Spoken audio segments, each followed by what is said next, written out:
You know the saying, it takes one to know one. So here it is. I know you also have that absolutely, utterly annoying habit of replaying a mistake you did over and over again, and until you're like very convinced this mistake defines you. If so, remember, as said, it takes one to know one. So join me on this episode of the Scenic Route podcast with Kyira Wackett, where we discuss self-compassion, setting boundaries, and finally breaking free from the cycle of shame.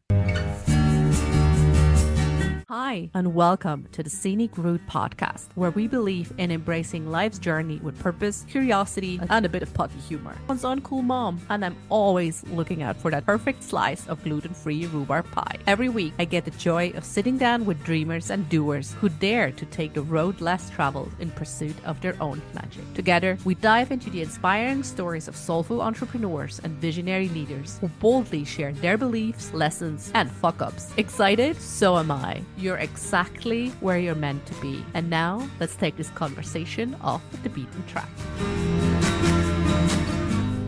Kyira Wackett is a licensed mental health therapist, facilitator, and creator. She lives in Portland, Oregon with her husband Jordan and her daughter Everly. She is the owner of Adversity Rising, where she equips people with the confidence and skills to write their own story. She also sees patients in a private therapy practice, treating eating disorders, anxiety disorders, and trauma. She has been speaking on topics related to mental health and well-being for over 10 years and focuses on balancing insight and action to create meaningful and sustainable change. Her specialties lie in communication, boundary setting, distress tolerance, forgiveness, and cognitive reframe and empowerment. She believes that all of us have the capacity to author our own stories and relinquish the holds of shame, fear, and anxiety if we can learn to do the hard work, sit in the discomfort to face our true selves, and trust the process. Okay, so today on the Scenic Route podcast, I am so excited. This episode is going to go deep. It's going to cut deep, I'm sure. I have Kyira joining me today. Kyira, how are you? I'm good. I'm so excited to be. I always feel weird saying I'm excited because what we're going to talk about is not good. It doesn't feel good when you talk about it, but I'm very excited because it's a differentiation between good and bad pain, I feel like, in terms of like it's the necessary pain. So I'm excited. Yeah. Yes. And I do admit, I remember, I don't know, years and years ago when internet was a new thing, there was this website called rotten.com, and you always kind of like had to look because it was just like, oh, you kind of like turn away. So yes. I do have something for the underworld as well. So, but before we go, I already see us drifting into today's topic. But before we do that, Kyira, give us an idea and understanding of who you are. What, the cornerstones, what kind of how did you start it? How did you get where you're today? Your pivotal crossroads in the big moment. Yeah. So I think the sort of leading roles in my life right now, I just bought a house. So I'm a homeowner as of a few weeks ago. Yeah. So that has been the most interesting shame activator in a very long time. But I am a new homeowner, partner, a mom to a newly 3-year-old, and a licensed therapist, as you said. And I own my own business. And, peppered into that, I'm also a daughter, I'm a friend, I'm all sorts of things. But really, when I think about all of these aspects of myself right now, I really see myself as being somebody sort of in this journey to shame resilience, which I think to me is sort of replacing the movement of authenticity. They're really kind of one and the same in my brain. It's this notion of, I grew up, I experienced a lot of childhood trauma, a lot of performing, a lot of conforming, which I didn't understand was shame until my mid to late 20s. But I did a lot of that. I did a lot of operating from a place of just trying to be something for everybody else, to be good enough to be in the room. And now I'm really on this journey of being someone that is living in alignment with my values to create the biggest ripple and impact I can in the world around me in a way that feels good and in alignment with myself. And so rather than being the person, I do rotate my daughter's books. I do have different toys that come in and out of the boxes, but it's not because it would look pretty to post it on Instagram and because everybody has made it so that now it's a thing. It's because as somebody who thinks about mental health and development of a kid, it's really important to me that I'm helping create opportunity for my daughter to re-experience things. And so it's this sort of shift from the pull so many people can relate to in life of, again, we started doing it when we were little, and social media has definitely made it harder to be something to match the performance. It's really now, I want to be someone in shame resilience. I love that. And so many things are like, resonating so deeply with the situation I'm currently in, of like really unraveling a lot of personal shame story, and like a lot of what you said about performing and like conforming, and something that is just like slowly like, oh, actually, I kind of like did that as a coping mechanism to deal with a narcissistic parent. So like, how actually would I, like, if that's just the performance me, then who is the me? So it's, so I feel you. I'm like, okay, this can't stay already. So yes. So as we know, like, as the title already gives away, we're going to talk about shame today. And I think it's really important because you come from a psychological background and I come from a sociological background. And we both deal with shame in different nuances, I feel. So I think it's really crucial to kind of like get everyone on the same page when it comes to what do we mean when we say shame or shaming. Yeah.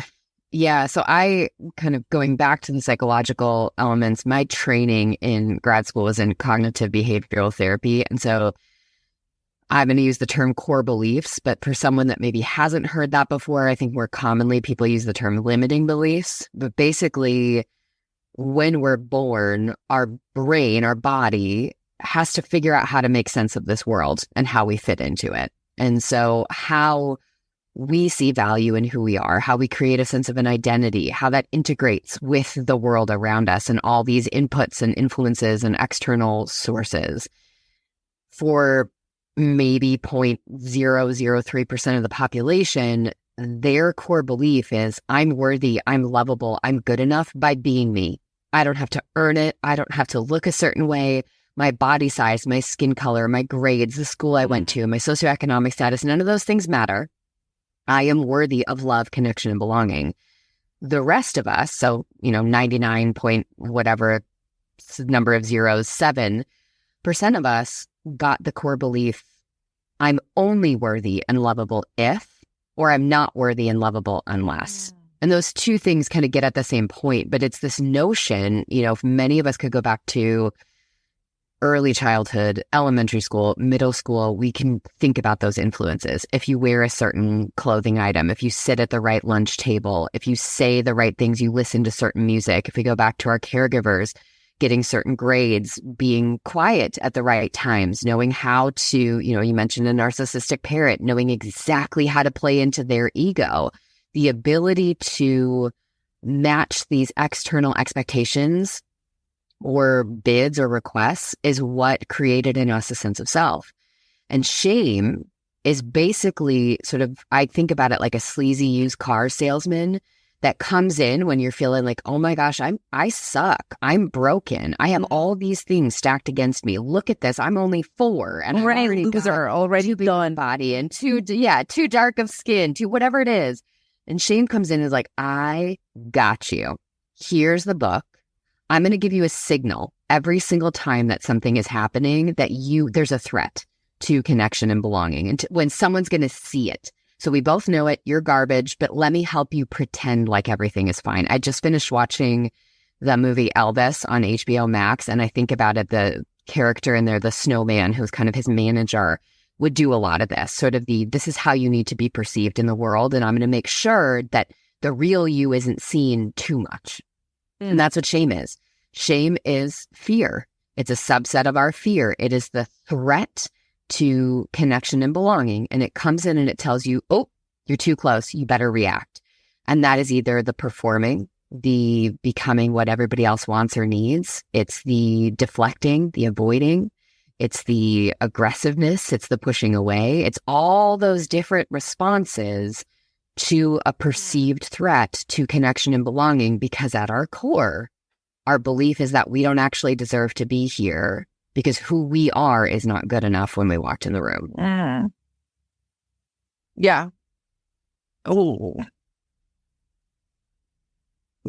I mean, that explains to some extent why, like, I feel I'm not really core on the Bible. I'm not really like, I don't know all the things, but I think I once read that shame was the first emotion mentioned in the Bible, actually really in Genesis. So it kind of makes sense that it runs like so deep from like really being one of the core, I don't know, one of the core emotions almost like. And what I think is so absolutely brutal about it, it's not just like a private emotion. Like when you feel happy, you feel happy. And obviously that radiates, but it's both. It's personal, public, and social. Like it's everything, right? It only happens when it can either happen, you can either shame yourself, but it usually comes like it needs that outside component of someone telling you, oh, actually, this is not good enough, right? You need external factors. Yeah, it's interpersonally driven. Yes. Yeah. And like, so this is where really interesting when I'm looking at it from like a sociological point and be like, hey, okay, how is shame, this deep complex emotion, is tied to social norms and expectations? Like, how is shame being misused as a tool of social control, like to use to regulate behavior and enforce conformity? And we see that so much on women's bodies, on everything that goes outside the norm, might be trans women, Black women, people of color in general, like the whole field.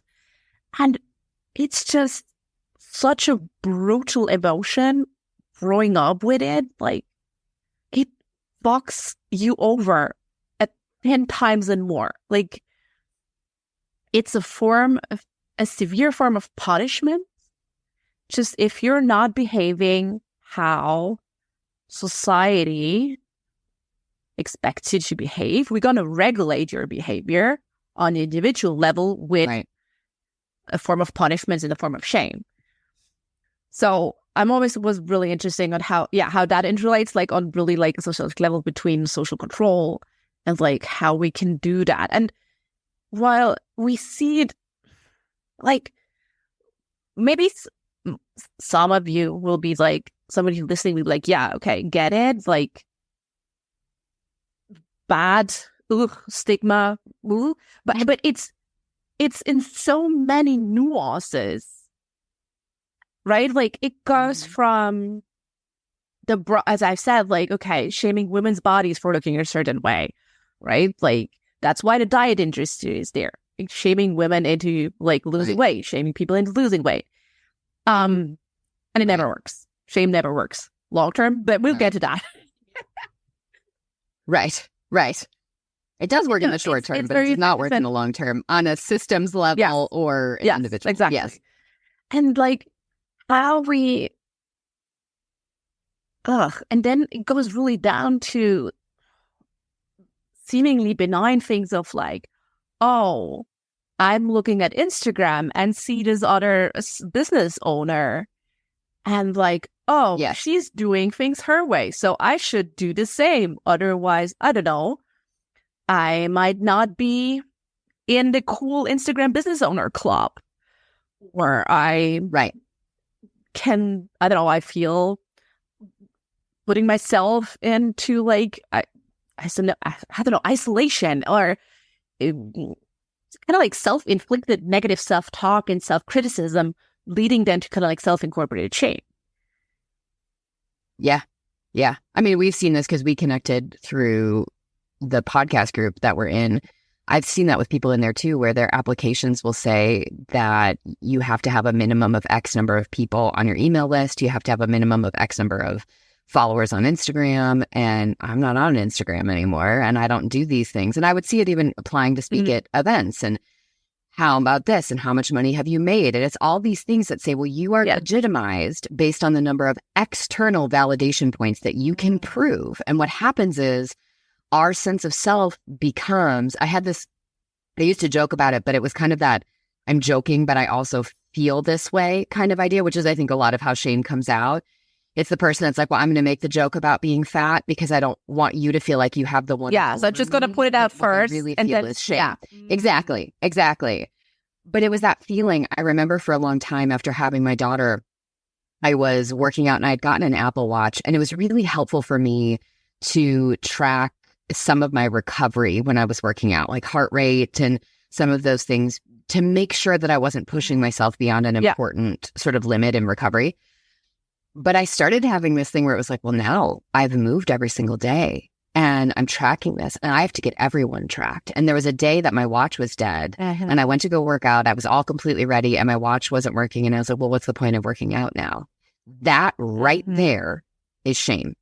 That is the saying of, if I can't prove to somebody else I worked out, it is less valid, less important, less meaningful that I took that time for something that's supposed to be just for me and not about anything else. And that's the subtlety of shame. It's the slow micro erosions. I made a post. Well, I'm going to take it down because I only got 5 likes on it and somebody else got 1 million in their first 5 minutes making a post or whatever that is. And that's that piece of Sonia Renee Taylor in her book, The Body is Not an Apology. Go read it. Talked about, I love it. Yes. It talks about ladder systems.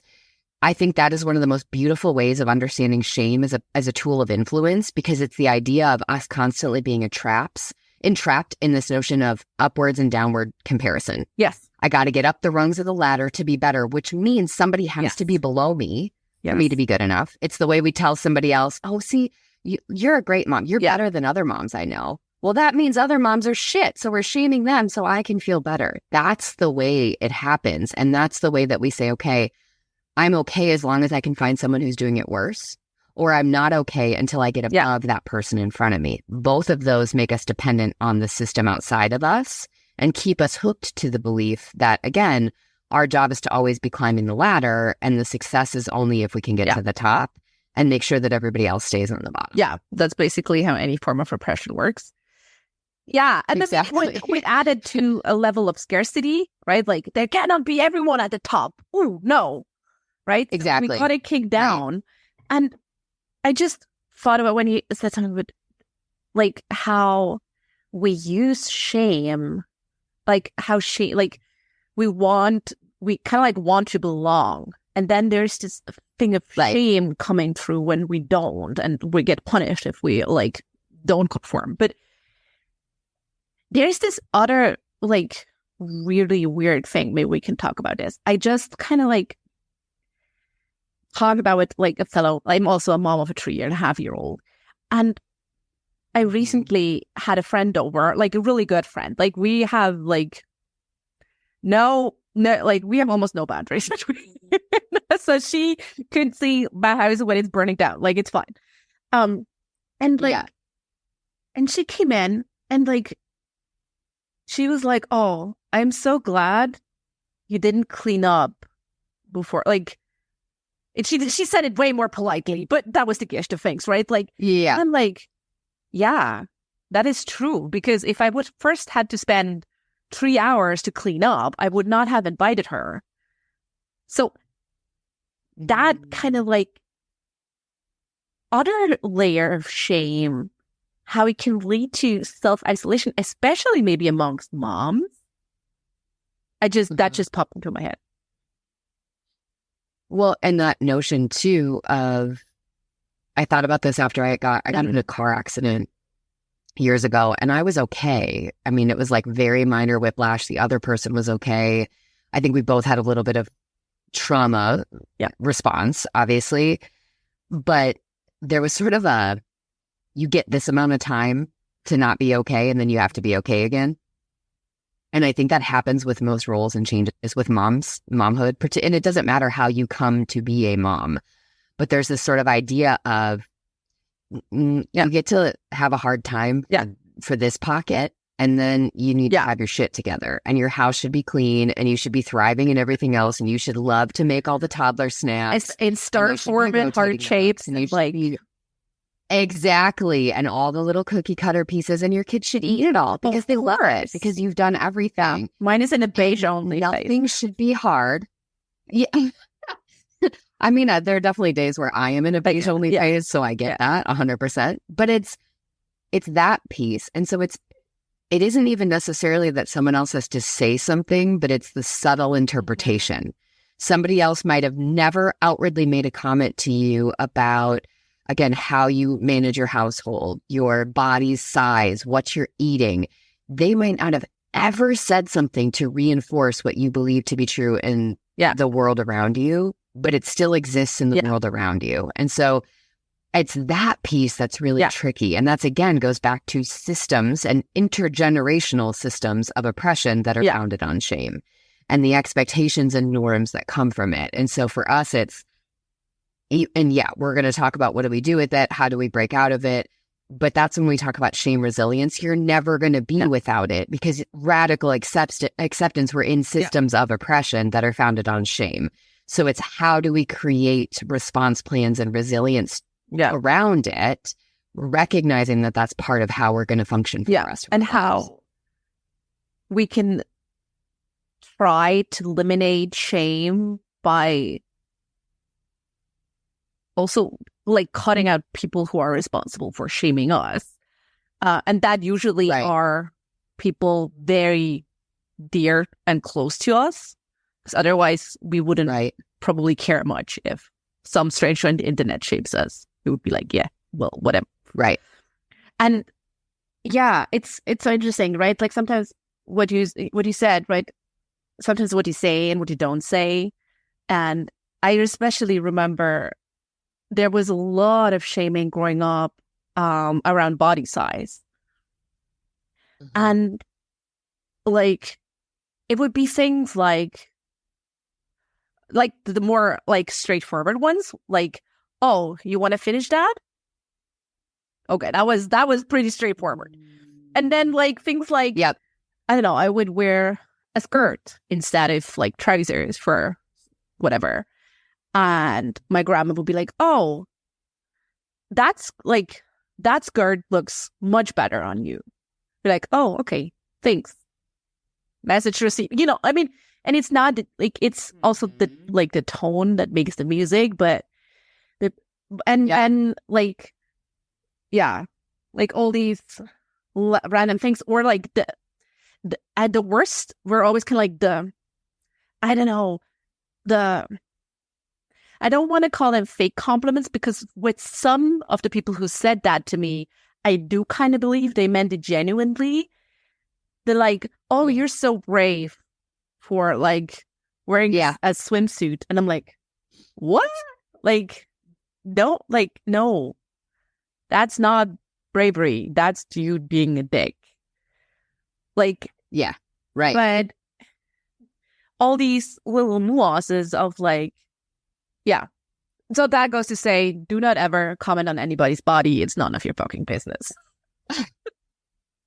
I mean, I think that like ultimately that's the piece of so much of combating this on a systems level, is like, just stop talking about stuff that doesn't actually pertain to you or matter. But then it's also, and this is the really hard part. So if you think about this from a political standpoint, from any other standpoint, part of combating the shame is also to not exist in opposition or binaries with the people that you see as perpetuating the shame. Because the issue at its core, when somebody is making that comment, when somebody is maybe outwardly, if we look at racism as an example, and they're sort of aggressively racist, it's not even necessarily about the person they're saying it about. It's that they need this to stay true, because in their head, this is the only way to have a place in the world. It's you are the threat to their sense of self. It's not, you are obviously, it's not okay to say those things, do those things, those actions. Hurting somebody, harming someone is never okay or valid. But it's the notion that it is self-protection at its deepest root. It is a dog backed into a corner that knows no other way. And that is also a person that is a product of scarcity and shame-based systems too. And so the hard part is, and this is why I think we're talking about, hundreds of years of iterations of moving through this before we see any meaningful change, is I wouldn't be able to do that right now. Sit in a room with people that I know are outwardly hurting other people with their reflections of shame and the systems they exist in, and show them unconditional love and kindness. I couldn't do it. I could not do that right now, as much as I want to say that I could, and I'm an evolved and open person. And so I think there's that piece too of knowing that part of combating the shame is finding forgiveness and releasing the idea that somebody else is now lower on the ladder because they've been worse. They've fucked up more on the shame circuit. And that's tricky. And that's where I think it gets going back into sort of the sociological, the systems, all that piece where it's hard to see what the outcome is. How do we resolve it in the short term? Yeah.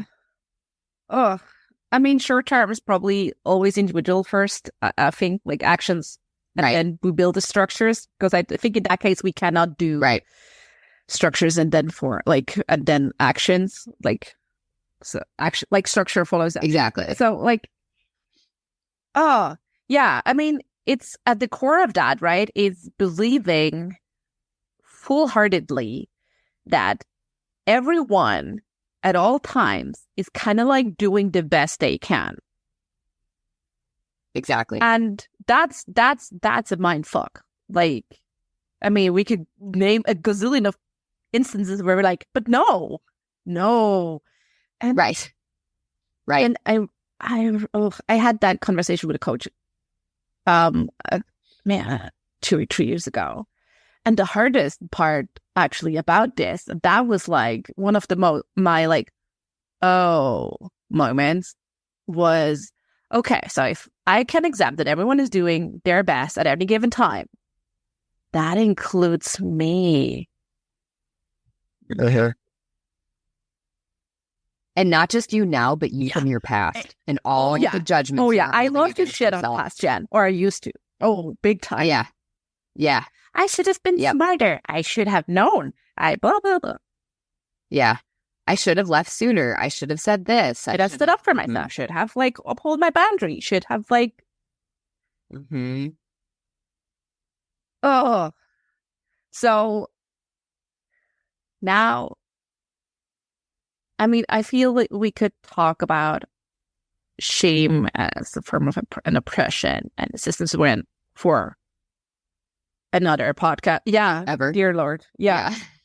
And we're gonna circle back to it again and again, I'm sure. But so now that we kind of know what shame is on both levels, and we know it creates so much hurt, and it is a tool of oppression and power and control and behavior on a both individual level and on a societal level, micro and macro. And that goes back to your question. Okay, we don't know. We cannot even begin to paint a picture of how it could look differently, because we have been in this system for so long. It's all we know. Mm-hmm. But still, we know it sucks. We know, it's not working. Patriarchy is not working. Capitalism is not working. Everything is just kind of collapsing. So how do we start dismantling it? How do we start to get better? How do we start to get more resilient?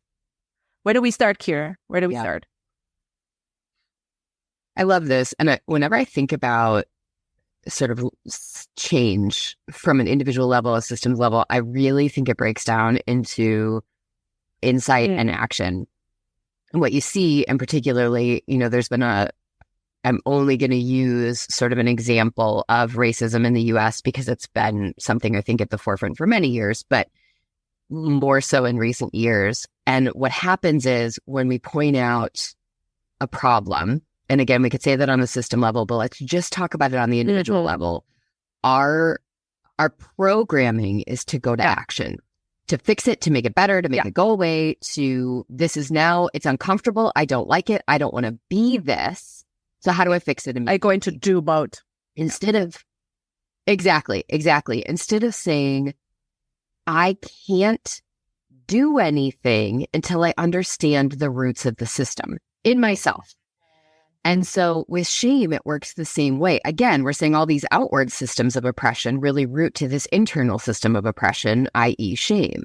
So for us, I think it really is a big thing that I focus on in my work is what I call the anti-Band-Aid movement, which is the idea of, if we go back to core beliefs and this idea of kind of your innermost sense of self, the tension that starts to get created in our body, the more that we are trying to live up to all these expectations and can't, and that will sort of erupt as volcanoes. And I don't really understand geology, but sort of how that would come to be. And so that shows up in addiction, in body shame, in eating disorders, in narcissism, codependence. It shows up in all these ways. Well, the Band-Aid is just, fixing the outward manifestation. The Band-Aid is, I specialize in eating disorders. The Band-Aid is, let's get you eating. Let's stop you engaging in these behaviors. Let's focus on the eating disorder and the relationship with food instead of saying, what eroded your sense of self to begin with? Because it isn't the behaviors you're doing right now. This is the coping mechanism for the underlying shame. And so I think for many of us, it's about learning to be comfortable in insight building and where we're going to get pulled to take action. That is shame-based thinking right there. And so it's stopping first to say, you have this radical acceptance. If you are a human, unless you were born without the capacity to feel any emotion, in which case you wouldn't be listening to this podcast. You would have, even if you came to it by accident, you would have ended a long time ago. So if you're still here, you have the capacity to feel emotion, which means you feel shame. Accept that, and then start to look at it through a lens of curiosity to say, gosh, okay, where did my shame story come to be? What's it rooted to? And not as a means of placing fault on your parents, on your caregivers, on your ex-partner and the abuse, but to just say, how did my brain try to come up with a rule book for how to be okay in the world? And what's it doing for me? How is it serving me now? And so I think it really is about sitting in curiosity and exploration for that past and that present self, and starting to think about, how is this affecting my ability to exist in the life that I'm in now? Simultaneously, I think it's opening the door to say, is this who I want to be and how I want to show up in the world? And what would it look like to give myself permission to explore something different, to think about something different, to be something different? And then, only then, can we start to look at what meaningful and sustainable action would be. So then it's, how do I define a goal to, let's say, for example, it's, okay, well, I need to set better boundaries at work. And initially you're like, there's the shame and I wrote all my boundaries. I'm constantly the human giver and I answer every email. I'm constantly available. I need to set better boundaries. Well, if you just set the boundary, I could tell you right now, here's 5 ways to set a boundary, but you're going to erode it immediately because your shame's going to show up. So if instead you say, this is why setting boundaries is hard for me at work. It's not just my boss. It's not just my coworker. It is the depth of rejection I feel at my core. And with that, what do I need to some extent, and that's a hard pill to swallow for a lot of people. 100%. Your own doing. Yes. And it's taking responsibility for that. And again, not to make you the villain. Yeah, we're past the villain. No one's the good villain. Bad girls. Exactly. Here. Yeah. Exactly. It's more of, what's in my control? Where do I have power?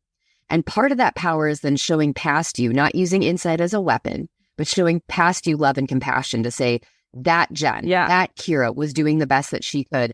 This Kyira has different insight and awareness to understand that not setting this boundary has XYZ ripple effect. Setting this boundary is going to cause acute distress on a level that I am super uncomfortable with. So now, and again, I'm giving people this roadmap for years of work instead of here's what you do by tomorrow. But again, we're not looking at Band-Aids here. We're looking at long-term solutions. Now we go, where am I missing or lacking in the skills internally and the supports externally to be able to practice and to deal with the distress? Exactly. How do we learn how to deal with the distress when you do disappoint someone? Because you will. Because the instant you start to set a boundary, the instant you make actions that aren't driven by shame, other people are going to lose benefit because you not setting boundaries benefits them. So of course there's going to be disappointment. That doesn't mean you've messed up. It means there's now a misalignment in wants and priorities.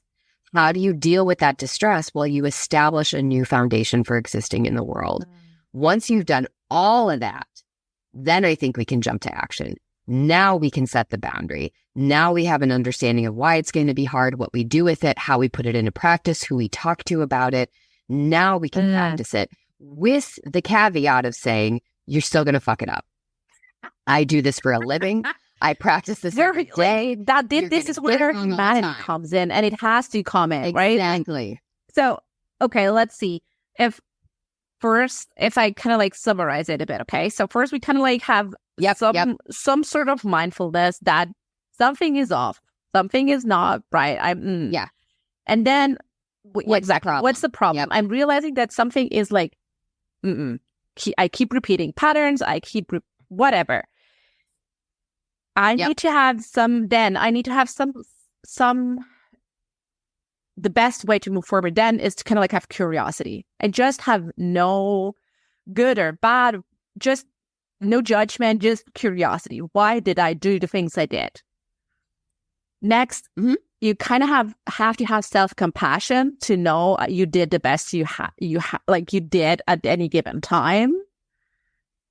Even if that is like really hard. And from that, like you build forgiveness. Mm-hmm. And only then can we call it aligned action. You can go into like, okay, how do I want to actually change the narrative and change my story and go into action? Yeah. And when I break it down as kind of 5 phases and I now do this in a program. I just launched it in January, and it's basically what I was doing in the therapy room, but now making it more accessible for people to kind of do a self-study and with more of a supportive group. So you're right. So the first step I think about is first you need to figure out what's the issue. And so sort of engage with your present self. What is the problem and why is it a problem for you? Why do you not like this? What is the issue? Second step, build the insight into the cause and effect of it. How did we get here? And what's the effect of staying here? How is it rippling into your relationships? How is your sense of self creating pain and suffering? And that's really where we build that sense of a kind of responsibility taking, but also kind of empowerment and control. Then we go, okay, so now we've gone to our present self. We've looked at our past. We've started to bring some integration there. Now we're going to look at where do we want to go with it? So given everything that we see, what do we want to do with this? And the goal, as you're sort of creating or defining your goals moving forward, is to say, I'm going to stop trying to write a different chapter to everything that's already happened. I'm going to take the pen back and start writing the stories moving forward. Really think about what that means to integrate my whole story, past, present, and future, into that, to live in alignment. Then it's clarifying, what do we need to get there? So we're still getting in the car. It's kind of like, all right, you know where you want. Yeah, you have like your map, you have a North Star. Exactly. Yes. What are the snacks you need? What's your playlist? What are you going to do when you get tired? What are your yellow flag spots? And then it's action. And then it's really about kind of moving forward. And one of the key steps in that sort of step 4 and step 5 is forgiveness. Yeah. And it's the forgiveness of others. It's the forgiveness of yourself. And shame resilience cannot happen without the practice of forgiveness. And forgiveness is not saying what we did, what someone else did is okay, or is absolved, or is justified. Justice is a whole separate moral virtue. What we're saying is that we're going to stop being tethered to the pain of what we did or didn't do, or what someone else did or didn't do. So we're not going to keep flipping back to chapter 2 and punishing ourselves or punishing someone else. We're not giving power there anymore. We're going to say that happened. We're going to feel our pain. And now we're going to move forward with it, integrating it into the story. We're not forgetting it, but we're going to move forward. And so that really, once we get to that point, now we can start to roll. Now it's an iterative process of skill building, while still maintaining flexibility that what I thought I wanted at 22 is different than what I want at 35 and is going to be different. And that is okay. 50. Yeah. Exactly. I feel the integration bit. So I know, like, for my clients, like I'm not like sometimes I see a lot of them, they're kind of like two types, the one who do integrate and the one who are kind of like that close before they do integrate. And they have like a plethora of information. They have accumulated a gazillion degrees, read all the self-help books there are, and yet they take no action. And then they keep beating themselves up again because they're not taking any action. So how can we, what is like a simple step we can take if we're stuck in that cycle? Yeah. And that's really sort of the opposite of, I talked about how many of us will jump to action first. There's a lot of us that are really comfortable in insight building. And that is just perfection seeking. It's, I've got to know everything, be completely, I did this for, just to use kind of a non-life kind of blow up example of, I wanted to do public speaking. I spent 5 years talking myself out of breaking into the public speaking world. I don't know enough yet. I don't have enough time or tenure in the mental health field. I need to do this. I need to do that. I need to read another book. I need to watch I need to go to another person's talk. I need to do all these things. And I sort of liken it to if you're going to go swimming, and maybe kind of going back to the example of like all the body image stuff we might have to go through. You get the swimsuit on, you get out there. But at some point, if you're going to go swimming, you've got to get in the pool.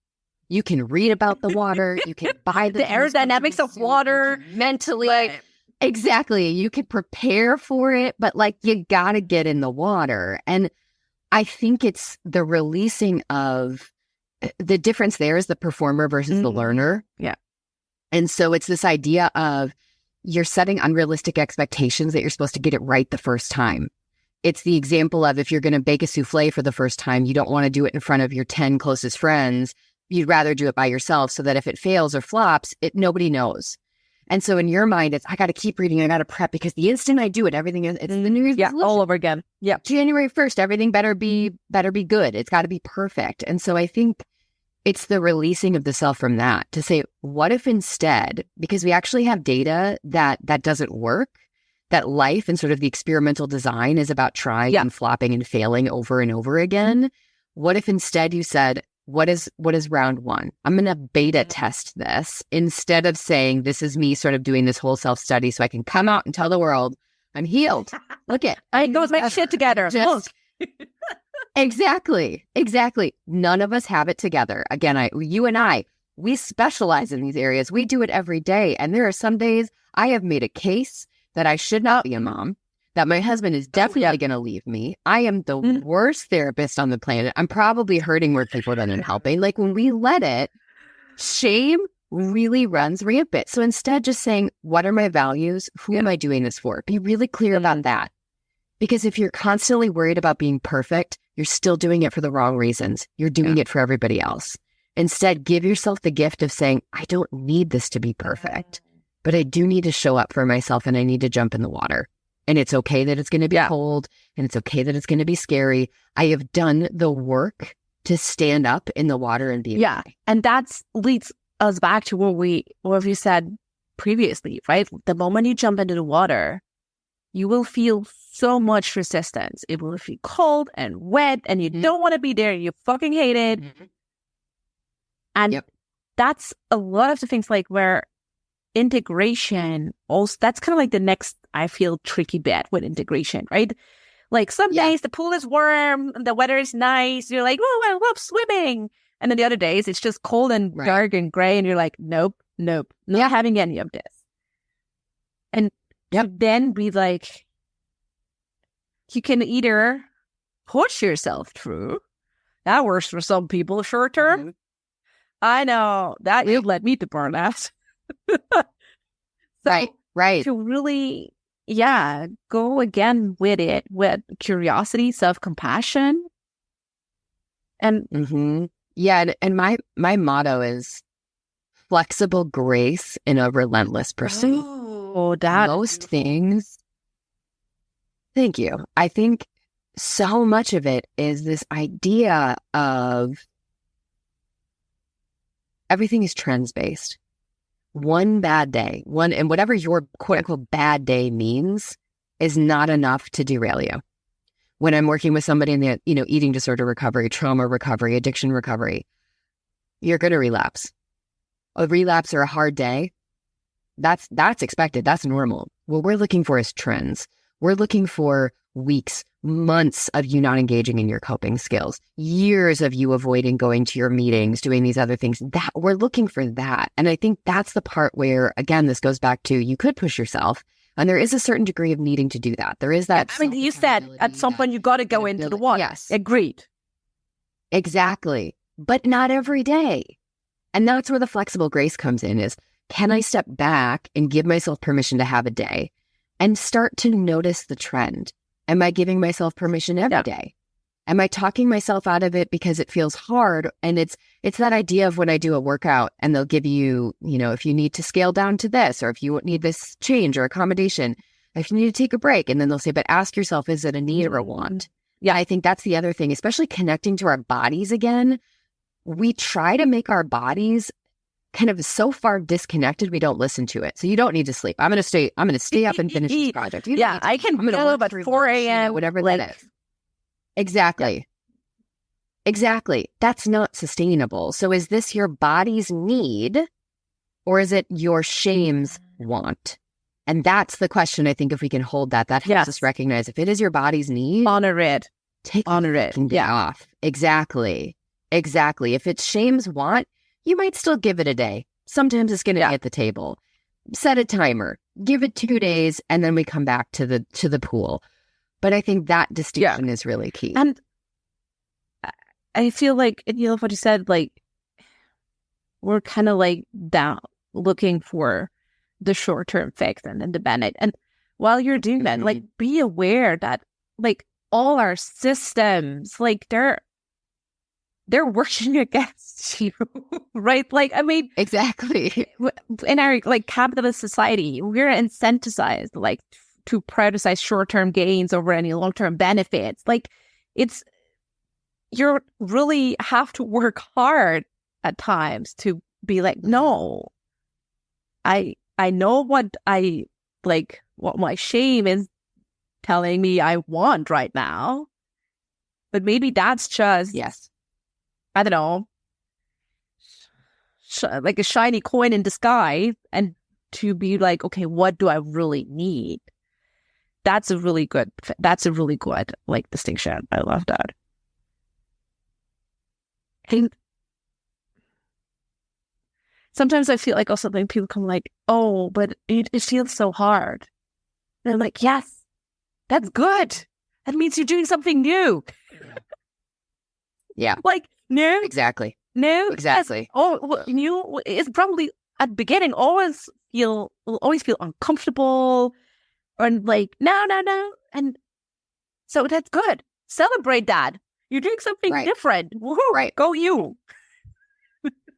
Right. Which comes back to, I think, kind of tying it all together. If you can get clear on your values and your why, in the thick of that discomfort, you can ask yourself if it roots back to that or not. Because if it does, it's way easier to stick with something if we know that it connects to a long-term goal. We've all done that. We've all stayed the course when things are hard and tricky because there's a goal that's important to us. And so if you can know that and you can say, gosh, this does suck, I'm going to validate that this sucks really bad. And some days I'm not doing it at 100%, and I'm going to give myself that grace. And I know that this is a necessary discomfort for me based on the change that I'm looking for. And I'm deserving of that. And not only am I deserving, but I'm capable of that, even though I've spent decades telling myself I'm not. And if you feel that this approach is not like you're still keep doing the short-term thing, it might just be a sign that there's more healing to do. Then go back to curiosity, right? Like and be like, hey, why do I keep still doing that? Exactly. I love this. Oh, this was such a, I don't know, chicken soup for the soul kind of episode. Sorry, I was like, no, I mean, those books were awful, but But they weren't at the time we needed them. So when you said it, I was like, oh no, because when I was in middle school, That shit was that was our therapy. So that was our therapy. Like there were no listen, kids, there were no podcasts. Yeah, I couldn't just Google shit. Yeah. I had to read Chicken Soup for the Soul to actually know what's what. Yeah. Yeah. Yeah. So no, that hit in a good way for me. And it was also like the only things at the time my teenage heart understood that weren't too overcomplicated. But I'm getting fucking off topic. So Yeah. Stay in touch right now. Wrapping up. Kyira, I feel like we would have a gazillion more episodes in our pockets. So if people want to hear and see more of you, where can people find you? I know you don't hang out at Instagram, so where can people find you? Yeah.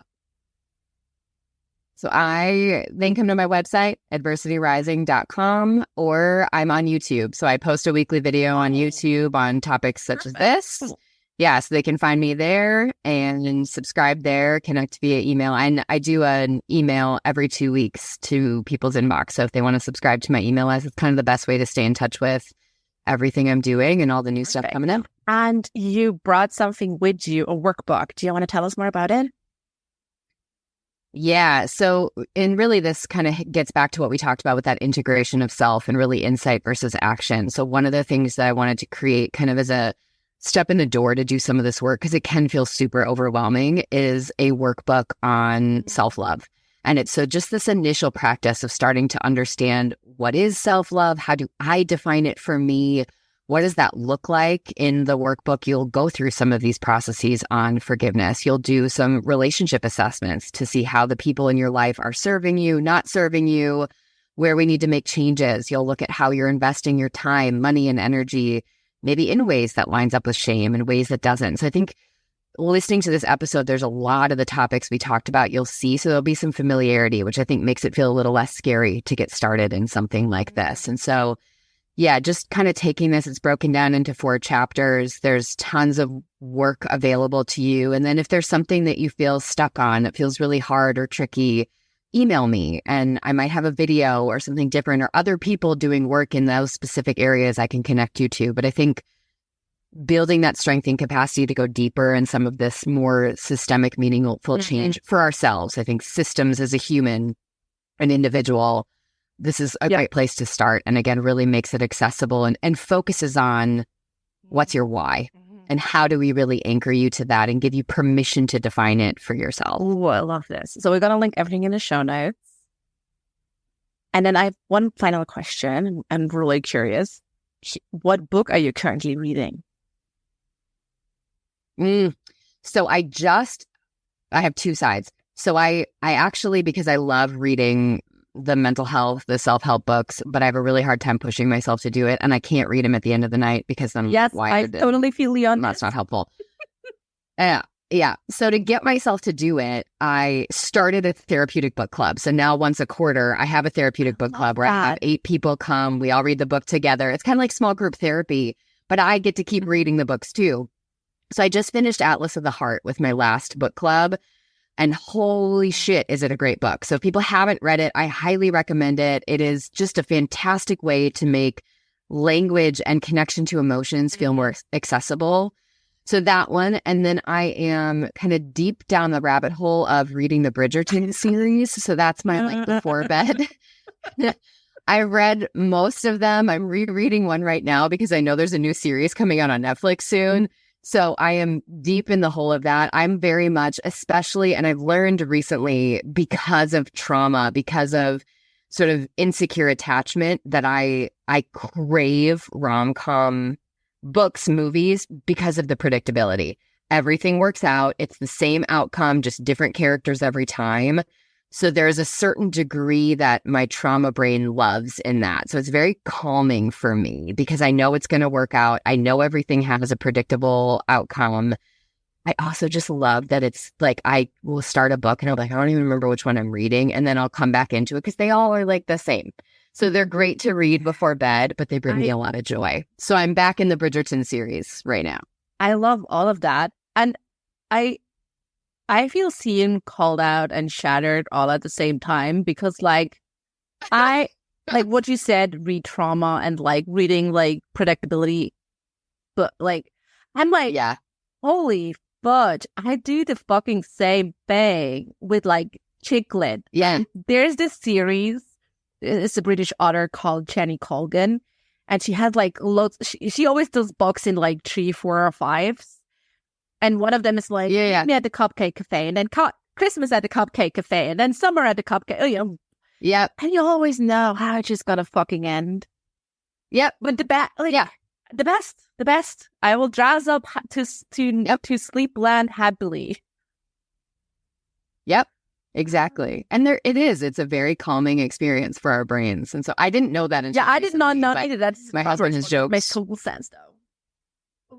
Oh yeah. And my kid now, again, she's 3, but Jordan, my husband, and my daughter both now, when we're watching a movie together, and it's like Disney movies and stuff now, or when it's just him and I and we're watching other movies, like I will sob because I love it when things work out. And it goes back to that same thing. And that's the thing I love about these books is like, they're a little raunchy, they're a little bit, whatever. So there's that fun part, but it's also the comfort of knowing something is going to work out. And I think it helps things feel a little bit more manageable. So for everybody that reads those books, take the shame out of those, because there's a reason why our brains like them and why we're so highly attuned to wanting things like that. Enjoy them. You're not reading, exactly. Just let them be a part of the joy that you have in your life.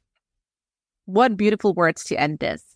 Kyira, thank you so much for being on the Scenic Route podcast with me. Thank you.